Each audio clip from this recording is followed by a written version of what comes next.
Бабы каются, девки замуж собираются. Сильный ветер, поэтому не знаю, звук будет или нет. Девочки, для вас сегодня гадание про замужество. Когда вы выйдете замуж, за кого, при каких обстоятельствах и, главное, зачем. Потому что очень много запросов сейчас идет. Именно вот таких, про замужество. Не знаю почему, нет, на самом деле их всегда много. Но сейчас это просто какая-то повальная тема. Не знаю, может быть, к Новому году, может быть, у этой мечты о браке есть какая-то сезонность. Поэтому выбирайте ваш вариант, и я уверена, что карты будут очень откровенны, потому что гадаю под полной луной. Сегодня полнолуние. Вы знаете, насколько это влияет на карточный расклад. Такие переломные моменты, смена лунной фазы, когда происходит полнолуние, новолуние, затмение, вот что-то такое интересненькое. Это все на карты действует, заставляет их быть более откровенными. Но не обессудьте, не пугайтесь, не расстраивайтесь, не ругайтесь, не обижайтесь, если выберете не тот вариант, например.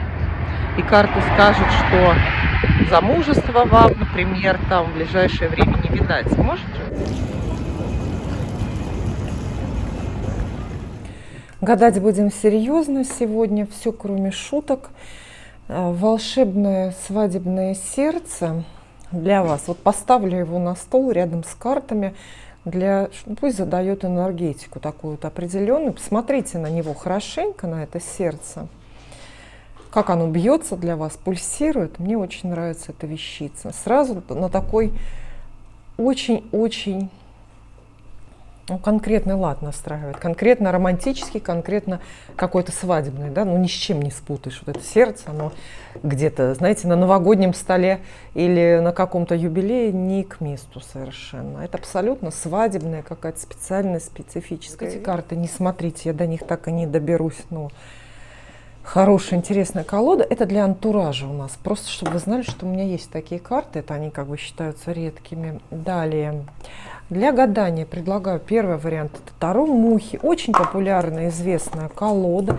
Красивые, очень женские карты. Мне кажется, они вот такие романтические, брачные. Здесь много женских фигур, женских персонажей. Больше, чем в обычных колодах. Поэтому гадаем мы, конечно, девочкам.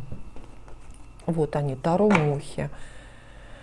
Довольно популярная, известная история. Далее вот это, наоборот, современные такие модерновые карты, как они Напа-Таро, по-моему, называются.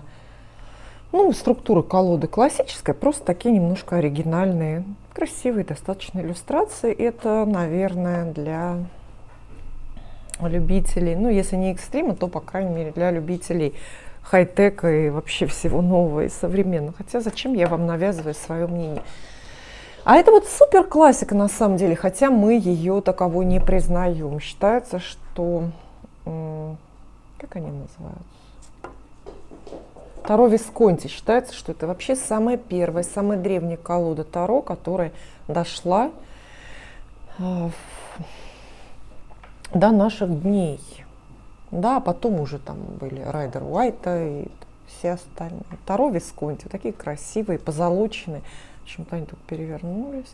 Неважно. Вот выбирайте, пожалуйста.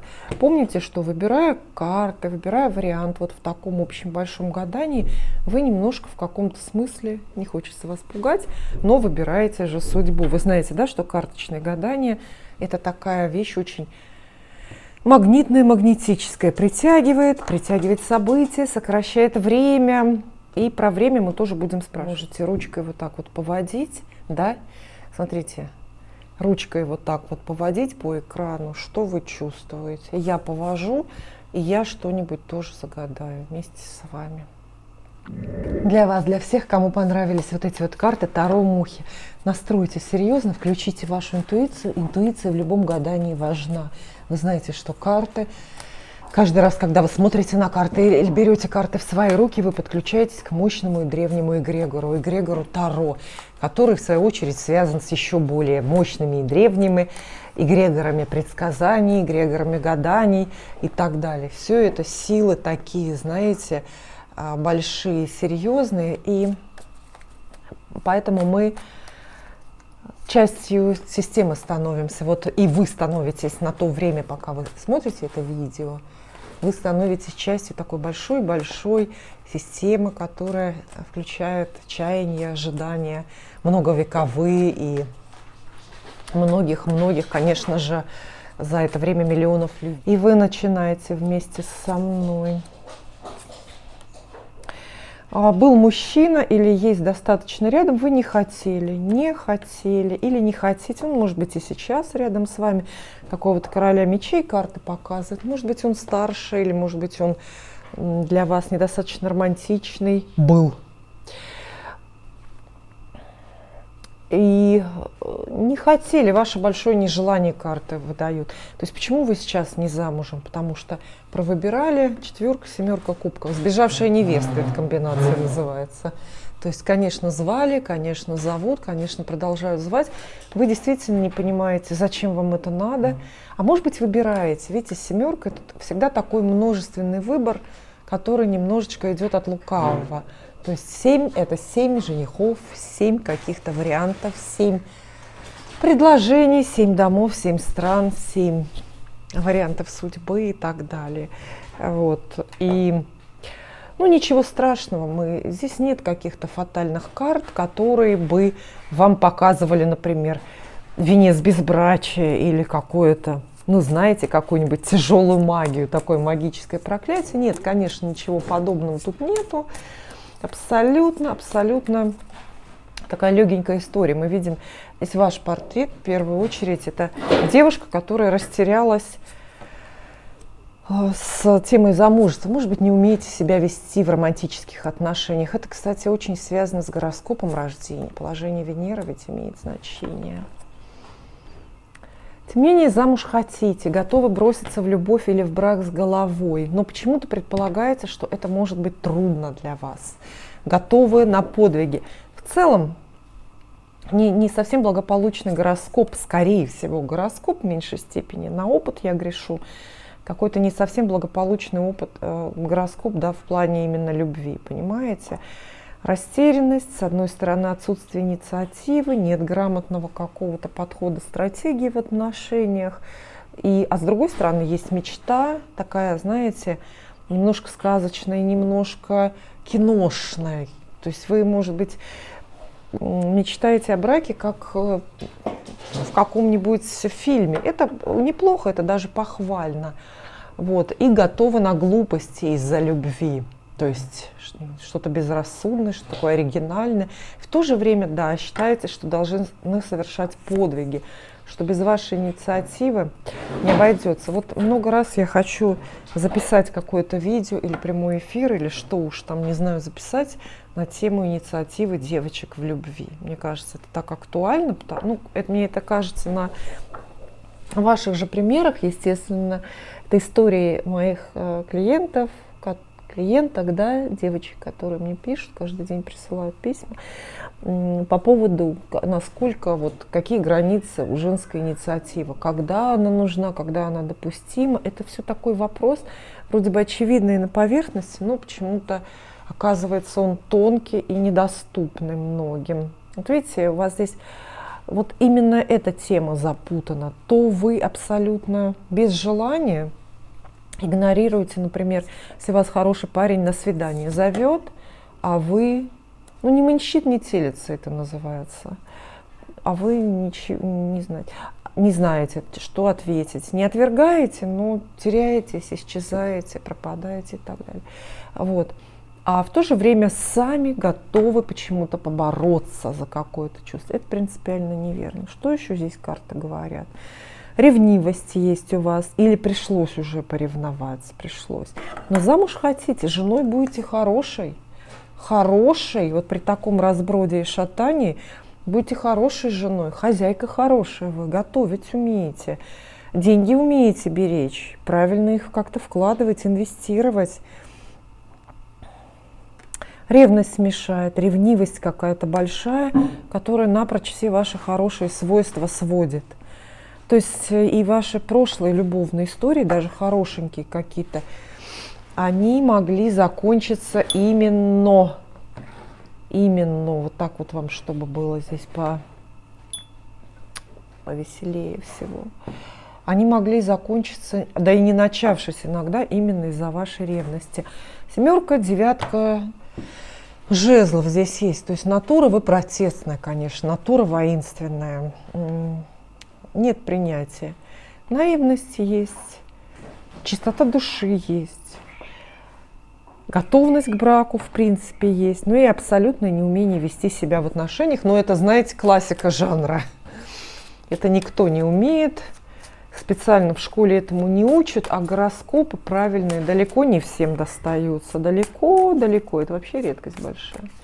У кого такой гороскоп на любовь, прям ладненький такой, гладенький, как яичко. Это редко-редко я вижу. В основном все в кривь и в кость. Вселенная любит пошутить. Ну, насколько близок брак для вас? О, императрица выпадает. Сказал он, отшельник, императрица очень близок. О, посмотрите. Представлю карты, чтобы вы мне, получается, не на слово верили. Императрица. В целом замужняя женщина. Императрица. Хотя бывают же императрицы в истории, и, по-моему, сейчас теперь где-то есть незамужние. Да? Вот она королева, такая сама по себе императрица. Но с точки зрения теории Таро предполагается, что это замужняя женщина. Брак с отшельником, то есть очень скоро выйти замуж. Что значит скоро? Здесь сроки, какие, в принципе, вы сами себе загадали, как вы чувствуете, для вас скоро это через неделю или скоро это через год, например. Но предупреждаю, такие общие карточные расклады не более чем на 1,5-2 года. Дальше мы не рассматриваем. То есть во всех случаях в течение 2 лет. Максимум, да, именно отшельник здесь выпадает, говорит, что девушка одна не останется, выйдет замуж в скором времени. И самый главный туз, самая главная карта мужской силы. То есть это такое средоточие энергии. Мужчина какой-то инициативный очень достанется. Все, получите предложение, очень активный человек. А ваша активность, которую вы почему-то приберегаете, что ли, она не понадобится здесь абсолютно. Пришел, увидел, победил. То есть просто появляется человек, очень мужчина с большой буквы М, большая мужская энергия, которая прямо, знаете, пространство прожигает. Вот. И все. И смена императрицы — это всегда...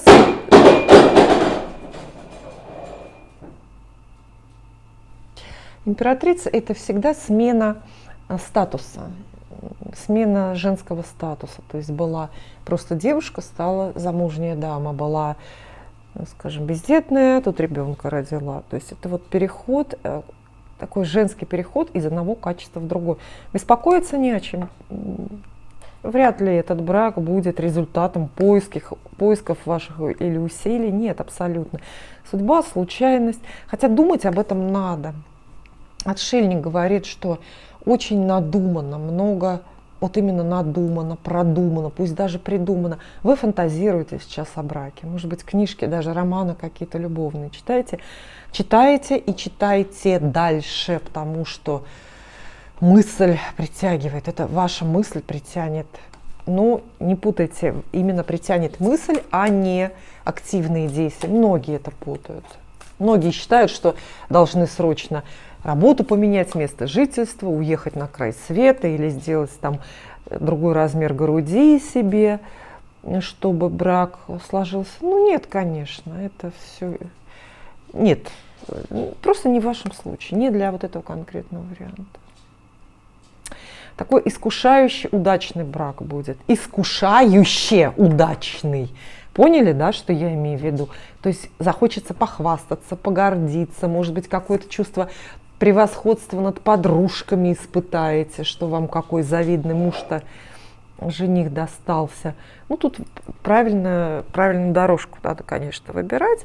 Деньги, деньги. То есть жених богатый. Что касается портрета, не будем карты и судьбу искушать, не будем еще карты сюда тянуть, пока все хорошо, чтобы ничего не испортить. Из портретных фигурных карт у нас только рыцарь пентаклей. Рыцарь. Молодой достаточно человек, молодой относительно вас, естественно. Ваш ровесник или помладше, не сильно юный, но чуть-чуть помладше, может быть, или вот где-то в вашем возрастном диапазоне.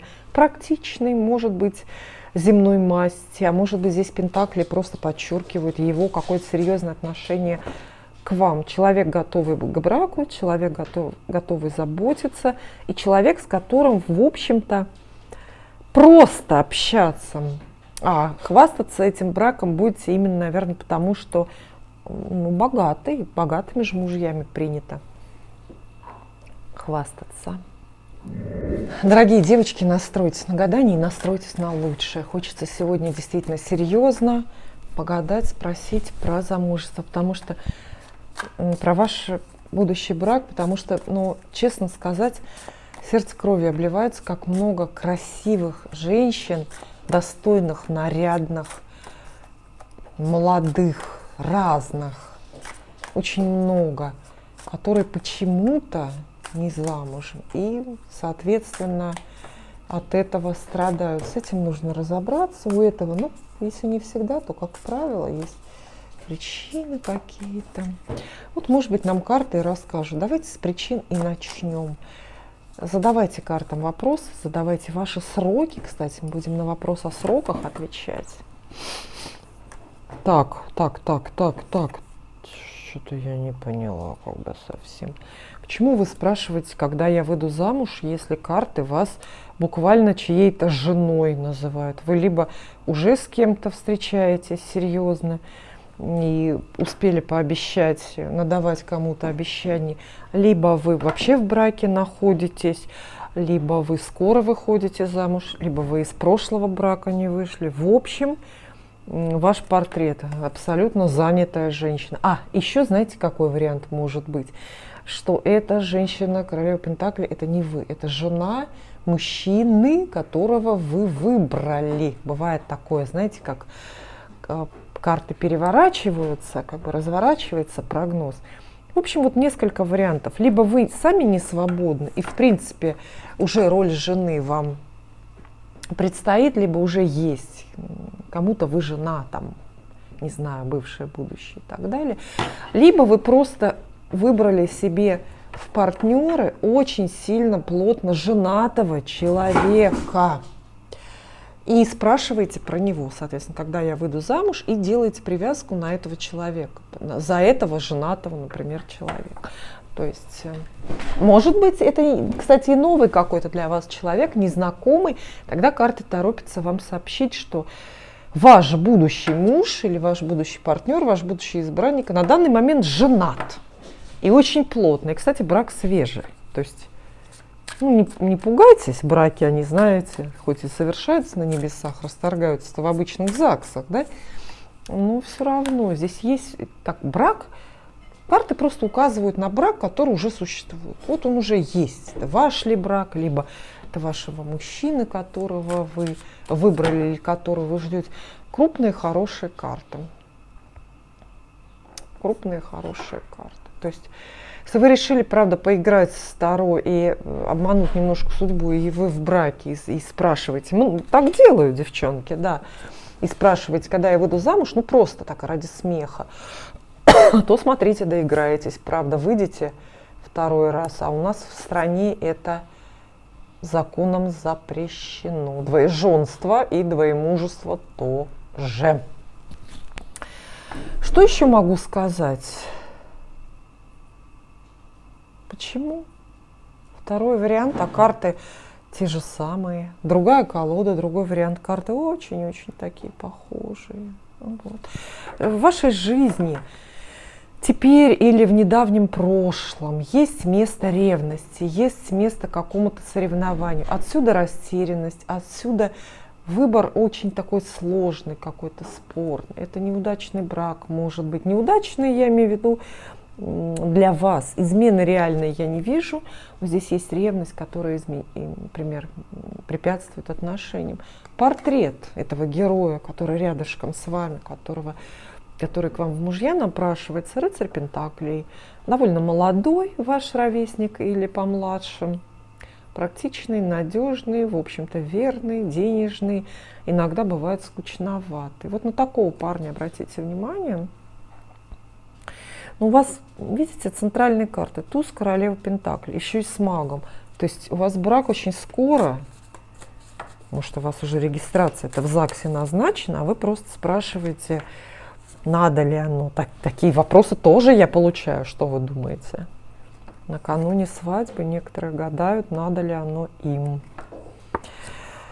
Так, дом, императрица здесь. Здесь, знаете, такой портрет жены-невесты, которая вот прямо вот таки уже подрубает подолу свадебного платья и собирается в ЗАГС. То есть дорога, смена вот этого женского статуса здесь есть. О чем мы гадаем? Вот для второго варианта прям интересно даже. О чем мы гадаем? О чем мы спрашиваем карты? Если здесь состоявшаяся какая-то абсолютно брачная история. Вот. Брак неизбежен, причем он, видите, с дорогой в другой дом выпадает. И в другой дом или в другую финансовую реальность. Видите, четверка, денежная, предденежная четверка. То есть вы меняете, выходите замуж, и, соответственно, меняется ваша денежная жизнь, денежная какая-то составляющая. Возможно, вы просто за этого человека долгое время не хотели, либо он не обнаруживал чувства, или было к кому ревновать. А теперь все-таки уже... Дело в том, что фигура этого героя вашего, она здесь не центральная. То есть вы уже решение это приняли. Не так это важно, кто он, да? Важно то, что этот брак уже почти состоялся. Действительно, по вашему выбору. Это, знаете, еще королева пентаклей с магом, да? Это женщина, которая сама выбрала мужа будущего и сама его ведет в брак под венец. Сама уговорила, сама нарядила, сама за него расписалась и так далее. Вот. Все так, смотрите, как много пентаклей. То есть это очень как гарантированно все пентакли, какие-то старшие арканы. Сомневались, ревновали, теперь сказали, ну ладно, пойду, схожу. Иногда так говорят. Сходить замуж, да, не выйти замуж, а сходить. Современно есть такое выражение. Снова рыцарь, все-таки герой ваш достаточно молод. Телом или душой, хотелось бы, чтобы и паспортные данные это подтверждали, да, то некоторые себя считают молодыми, а в паспорте уже там не то. Рыцарь жезлов, мужчина беспокойный, мужчина яркий, это портрет вашего мужа, будущего или прям, не знаю, уж настоящего даже. Мужчина, который, в принципе, может и ненадолго в жизнь заскочить, но с вами почему-то задержался. Не исключаю путанную в недавнем времени, запутанную такую пунктирную любовную историю, когда вот он был то с вами, то не с вами, исчезает, появляется, исчезает, появляется. И вроде как ревновать приходится, потому что какие-то девочки там другие мелькают. Вот. Но тут все равно выбор. Он сделал вашу пользу, вы в его пользу сделали выбор. И история как-то, знаете, вот вертелась колесико, и тут остановилась, как бы зафиксировалась. Ну, королева мечей, разлучница, злодейка, куда ж без нее. Причем эту роль, возможно, карты отдают и вам. То есть если ваш избранник женатый, мы с этого начали на данный момент, мы тогда увидели портрет жены, первая карта, то тогда разлучница это вы, красивая и смелая, которая дорогу перешла. Повоевать за любовь. Тоже это древнее выражение, что такое в любви и на войне все средства хороши. Ну тут кому как, конечно, не знаю. Так. Семейная жизнь. Опять-таки, такая близкая, состоявшаяся, что я даже не могу спрашивать карты, когда, про сроки. То есть, долго ли ждать, коротко ли.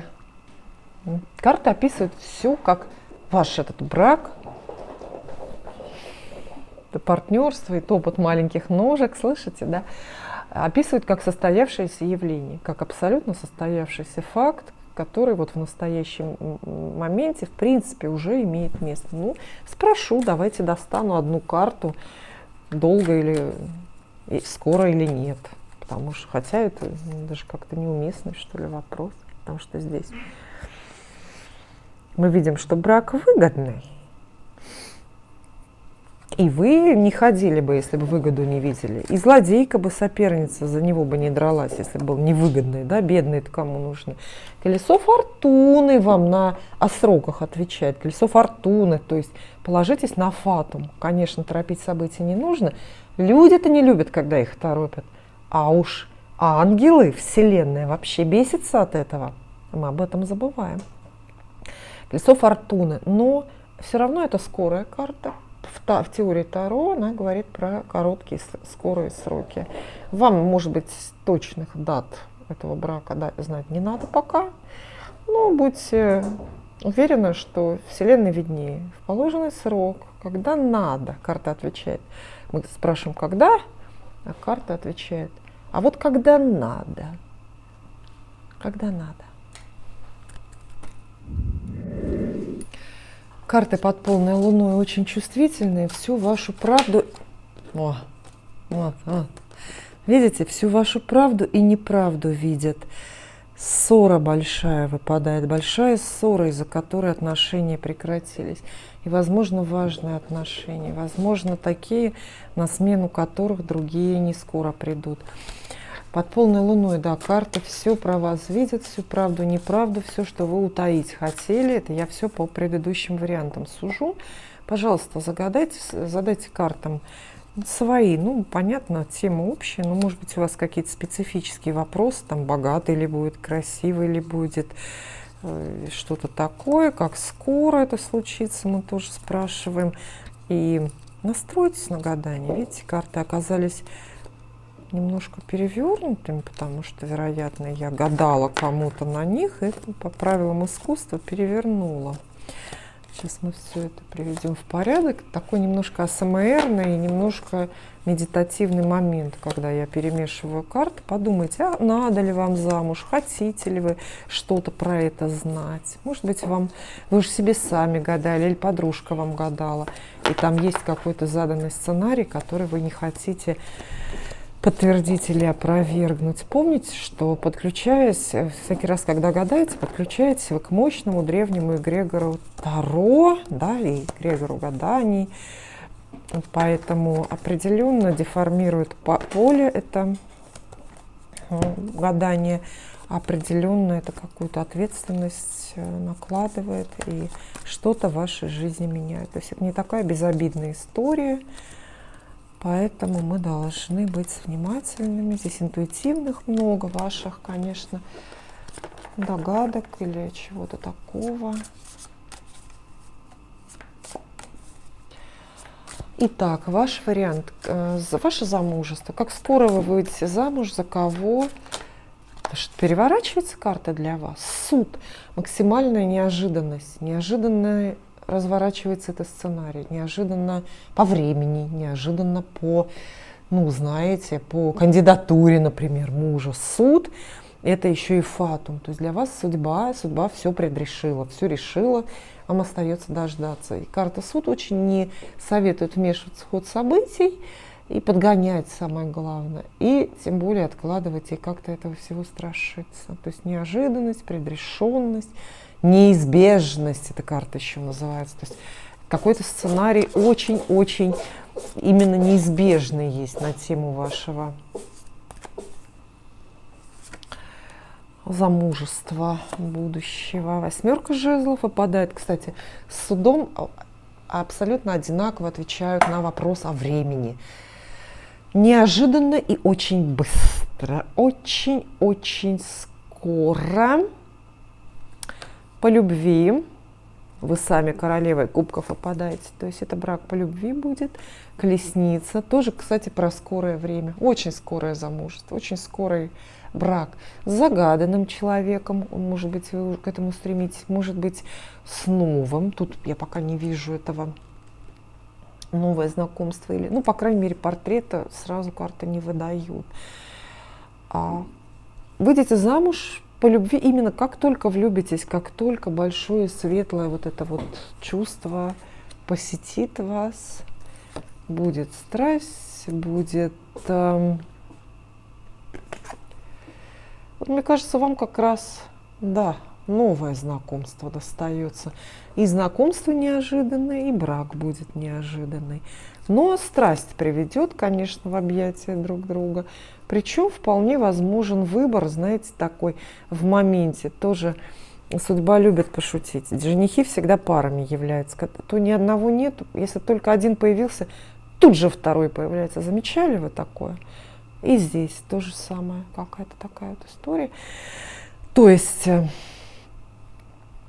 довольно легко познакомитесь, да, это новое знакомство, действительно, страсть вспыхнет, и вы очень, почему, не знаю, гороскоп у вас может быть такой или привычки, вы очень легко к этому знакомству отнесетесь, и общаться с этим человеком будет легко. Вообще какое-то очень скорое, стремительное начало, и чувство есть, видите, и королева кубков, и двойка кубков, то есть человек какой-то такой, подходящий вам в пару, внешне, может, похожий на вас, с такой же специальностью, с такой же профессией, такой же по возрасту, по деньгам, такой же, какой-то такой вот вам хорошую пару составляет. У вас, кстати, совсем от предыдущих вариантов расклад принципиально отличается. Даже энергетика вот у карт идет другая. Потому что там немножко похожие были истории, а здесь нет, здесь что-то вообще другое. Человек достойный конкуренции. Здесь, если не... Вот опять, видите, вам все равно выпадает ревность, которая может все испортить. Следите за собой, за характером. Я понимаю, это очень сложно. Не ревновать, когда ревнуется. Понимаю, это очень сложно, потому что мы гороскопами своими не управляем. Нам их присылают оттуда, свыше, сверху, да? Директива приходит так. У тебя Венера в Скорпионе. Ты будешь ревновать, пока не посинеешь.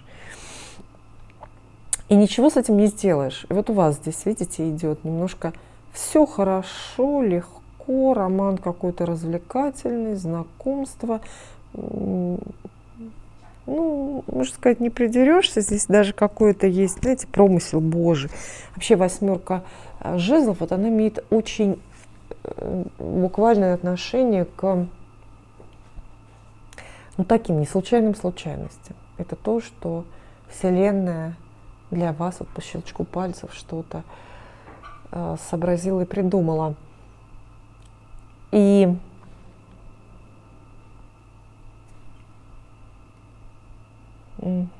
все хорошо. Конкуренция или ревность, которая может много разрушить.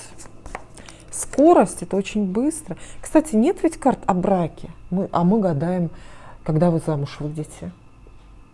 Здесь нет карт о браке. Зачем я... Вот она, кстати, я сказала, нет, она появляется. Вот она появляется, королева Пентаклей. То есть роль жены. Но вам предстоит еще познакомиться с этим человеком. Знакомство случайное, радостное, счастливое в конкурентной среде. Смотрите, за ревностью не значит, что не надо полностью ревновать. Некоторым это нравится, некоторые союзы даже держатся на этом. Но это будет знакомство, это будет человек, за которого вы захотите замуж. Вот она, королева Пентаклей. И это будет человек, за которого можно выйти замуж. То есть теоретически подходящий, свободный, серьезный, готовый к семейной жизни. Не все ж такие. Не какой-то такой убежденный холостяк, которого калачом туда не заманишь. Они рядышком, они, видите, вместе. Они вместе в пару. Королева кубков и королева пентаклей. То есть это в первую очередь ваш портрет. Вы и полюбите этого человека, такой нежной, книжной, романтической любовью. И в то же время будете о нем заботиться. Как-то на автомате включится верность у вас. Желание его, знаете, королева пентаклей при всех прелестях своих, это бесконечно контролирующая женщина. То есть у вас включится жадность на этого человека. Вы захотите его к себе схватить, ухватить и в норку утащить, понимаете, чтобы ни с кем не делиться. Возможно, знаете, тут я все должна, плохой, хороший. Возможно, у вас в этом знакомстве, в этих отношениях, возможно, у вас будет более взрослая позиция. Ваше отношение будет более взрослое, такое, какое-то оно законченное, знаете, цельное. Вы выглядите женщиной, которая знает, чего хочет, а портрет вашего героя – это всего лишь огонь. Огонь, что ли? Да, это всего лишь огонь. Слово «страсть» несколько раз карта, видите, проявляется. Страсть, страсть.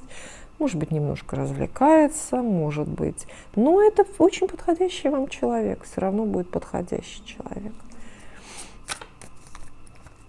Знакомство, а мы брак, да, все-таки. Может быть, побольше карт вам тогда придется достать. Больше, чем другим, я имею в виду, потому что там как-то проще все было.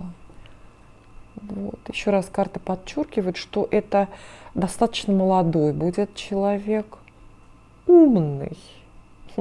Рыцарь мечей, умный. Вот эти две карты вместе говорят, что очень с разговорными способностями попадется жених вам.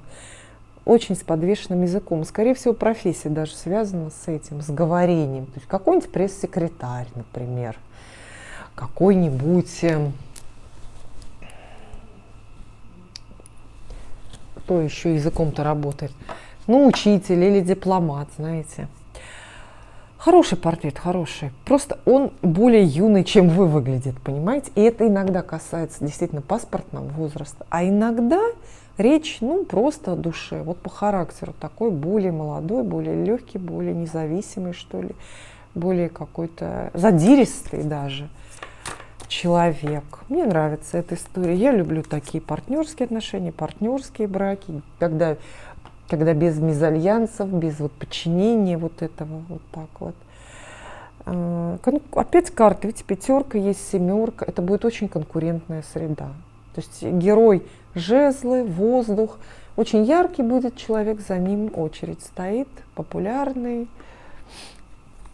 Придется ревновать. Но это жезлы, это не мечи, это такая легкая ревность, знаете. Не глубокая ржа, которая разъедает душу, да, а такая здоровая ревность, когда вот хочется просто, ну, понаряднее нарядиться, чтобы наряднее всех остальных, кого он видит. Такая бодрящая ревность хорошая. Долгие отношения, долгосрочные вас ждут, хотя начинается все очень легко, знаете, с шутки, с какого-то случайного знакомства где-то в кафе, может быть, на корпоративе.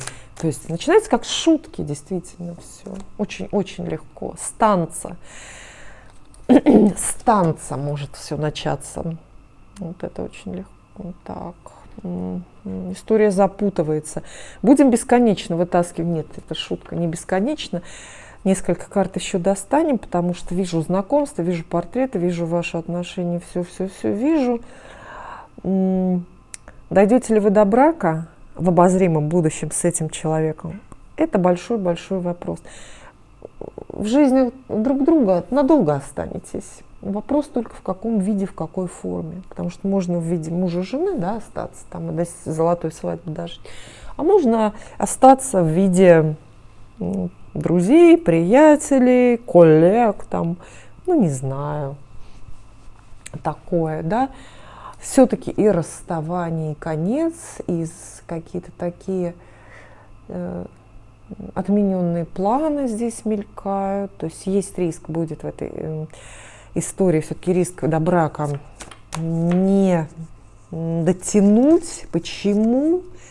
Не знаю, так все хорошо начинать. Другие люди помешают, не злодеи, но какой-то коллектив. Другие люди, все-таки это, знаете, не надо, немного жаль, что на показ мы наши чувства выставляли. Это ж не просто так люди сказали, да? Но есть вариант, что вы просто останетесь в каком-то круге. То есть любовная история сгорит быстренько, прогорит, выгорит, да? А вы останетесь общаться вот по десятке кубков в составе условной какой-то семьи, в составе трудового коллектива, в составе там спортивной команды, музыкального ансамбля и так далее. То есть вы будете общаться, если не напрямую, не вдвоем, не наедине, то через других людей. Будете встречаться в компании с другими людьми. Это десятка кубков, свидания, но не с глазу на глаз, не наедине. Да, в дружбу все может перерасти. Увы и ах, вот скорого брака нету, но есть зато скорая, веселая знакомство. Еще неизвестно, что лучше.